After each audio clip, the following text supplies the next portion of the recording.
संजय को महाभारत में सभी केवल दिव्य दृष्टि के लिए ही जानते हैं। क्या संजय भी युद्ध भूमि के मैदान में उतरे थे? और क्या वह भी उन शक्तिशाली योद्धाओं में से एक थे जो रणभूमि में वीरता दिखाए थे? क्या उनका कार्य केवल धृतराष्ट्र को महाभारत युद्ध का आंखों देखा हाल सुनाना ही था, या फिर स्वयं भी युद्ध भूमि में किसी भूमिका में थे? संजय को दिव्य दृष्टि मिली, परंतु कैसे और किससे? उनकी मृत्यु हुई थी या वो अब भी जीवित हैं? दोस्तों, संजय से जुड़ी कई ऐसे प्रश्न हैं जिनका उत्तर आज तक नहीं दिया गया। आज हम इस वीडियो में जानने का प्रयास करेंगे। आप देख रहे हैं भक्ति मन। पौराणिक कथाओं के अनुसार महाभारत के लगभग सभी पात्रों का वर्णन है कि वह किसके अंश से उत्पन्न थे, परंतु संजय का उल्लेख उस अध्याय में नहीं है। हालांकि उनके जन्म या उत्पत्ति का सीधा उल्लेख नहीं है, परंतु विभिन्न स्थानों पर उन्हें सूत तथा गांव का पुत्र कहकर संबोधित किया गया है। संजय महर्षि वेद व्यास के शिष्य और धृतराष्ट्र के राज्यसभा के प्रमुख सदस्यों में से एक थे। वे धृतराष्ट्र के मुख्य सलाहकार भी थे। वो विद्वान और धर्मनिष्ठा व्यक्ति थे। वे सदैव सत्य और धर्म के पक्ष में रहे। महाभारत के उद्योग पर्व अध्याय 26 में वर्णित है। यह घटना तब की है जब पांडवों ने वनवास का अज्ञातवास 13 वर्ष के पूरा कर लिया। तब धृतराष्ट्र ने संजय को पांडवों के पास अपना दूत बनाकर भेजा। संजय ने पांडवों के समक्ष धृतराष्ट्र के संदेश प्रस्तुत किया और कहा कि धृतराष्ट्र शांति चाहते हैं और वे युद्ध को टालना चाहते हैं। इस पर पांडवों ने उत्तर दिया कि वे भी शांति चाहते हैं, परंतु न्याय संगत रूप से अपना राज्य वापस पाने के इच्छुक हैं। धृतराष्ट्र ने संजय के माध्यम से यह संदेश भेजा कि यदि कौरव उनका राज्य नहीं दे सकते तो उन्हें केवल 5 गांव दे दिया जाएगा। इससे युद्ध टल सकता है। जब संजय धृतराष्ट्र के पास लौटे और पांडवों की शर्त बताई तो धृतराष्ट्र ने दुर्योधन को समझाने का प्रयास किया, लेकिन दुर्योधन अपने जिद पर अड़ा रहा और उसने पांडवों को एक भी गांव देने से अस्वीकार कर दिया। संजय का यह प्रयास विफल रहा। इसके उपरांत पांडवों ने श्री कृष्ण को अपना दूत बनाकर भेजा। संजय सदैव धृतराष्ट्र के सही मार्ग दिखाने के प्रयास कर रहे थे, लेकिन धृतराष्ट्र अपने पुत्र मोह में बंधे। वही पुत्र मोह विनाश का कारण बना। महाभारत भीष्म पर्व अध्याय 2 में संजय को दिव्य दृष्टि कैसे प्राप्त हुई, इसका वर्णन है। इसके अनुसार युद्ध आरंभ होने से पहले महर्षि व्यास ने राजा धृतराष्ट्र के पास आया और उनसे बोला, राजन, तुम्हारे पुत्रों तथा अन्य राजाओं का मृत्यु का काल आ पहुंचा है। इसे काल का चक्र समझकर मन में शोक न करना।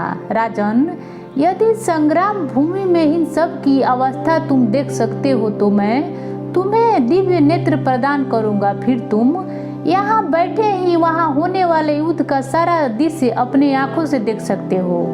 धृतराष्ट्र ने कहा, ऋषिवर, मुझे अपने कुटुंबजनों का वध देखना अच्छा नहीं लगता, परंतु आपके प्रभाव से इस युद्ध का सारा वृत्तांत सुन सकूं, ऐसे कृपा अवश्य कीजिए। तब महर्षि ने संजय को वर देते हुए कहा, राजन, यह संजय आपको युद्ध के सब समाचार बताएंगे।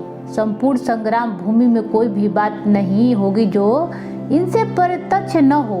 राजन, संजय दिव्य दृष्टि से संपन्न होकर सर्वज्ञ हो जाएंगे और तुम्हारे युद्ध की बात बताएंगे। संजय इस युद्ध में जीवित भी बच जाएंगे। अब बातें करेंगे संजय एक योद्धा के रूप में कितने प्रकर्मी थे और क्या वह भी युद्ध लड़ने जाते थे? तो इसका उत्तर है हाँ। संजय युद्ध में सक्रिय रूप से भाग लेते थे और कुरुक्षेत्र में युद्ध में उन्होंने कौरवों की ओर से भाग लिया था। संजय के पास दिव्य दृष्टि थी, लेकिन वे धृतराष्ट्र के पास नहीं बैठे रहते थे, बल्कि वे युद्ध लड़ने भी जाते थे। संजय हर बार कोई कौरव सेनापति युद्ध में मारा जाता था तो हस्तिनापुर लौटकर धृतराष्ट्र को पूरी घटना का वर्णन करते थे।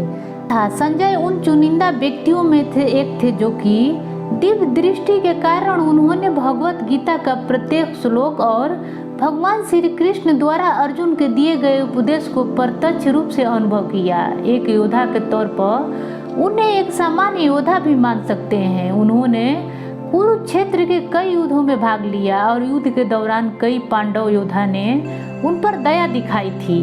विशेष रूप से 18वें दिन जब युद्ध अपने चरम पर था, तब धृष्टद्युम्न और सत्याकी इन दोनों के साथ जब संजय का युद्ध हुआ तो इन दोनों ने संजय को जीवन दान दिया था। बल्कि सत्याकी के साथ युद्ध में तो व्यास जी के वरदान के कारण ही बच निकले। युद्ध के उपरांत राजा युधिष्ठिर ने धृतराष्ट्र के अधीन रहकर राज्य की व्यवस्था के लिए भाइयों तथा अन्य लोगों को विभिन्न कार्यों पर नियुक्त किया। वह युधिष्ठिर के राज्य में कौन सा कार्य हुआ और कौन सा नहीं हुआ इसके जांच करने के लिए तथा आय और व्यय पर विचार करने कार्य में संजय को लगाया गया। बाद में जब धृतराष्ट्र, गांधारी और कुंती ने वन में जीवन व्यतीत करने के निर्णय लिया तो संजय भी उनके साथ ही वन चले गए।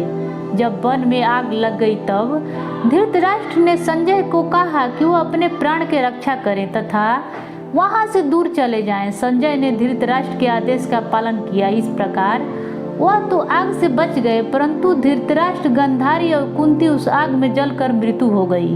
वहां से बचकर संजय गंगा के घाट पर पहुंचे और वहां ऋषियों से धृतराष्ट्र तथा अन्य मृत्युओं को सूचना दी। इसके उपरांत वे फिर हिमाचल चले गए। इसके बाद संजय का क्या हुआ इसका वर्णन महाभारत में नहीं किया गया है। दोस्तों, ये वीडियो कैसा लगा? अगर आप इस वीडियो से सहमत हैं तो कमेंट बॉक्स में बताएं और पसंद आए तो लाइक करें। ऐसे ही रोचक वीडियो देखने के लिए जुड़े रहें। धन्यवाद।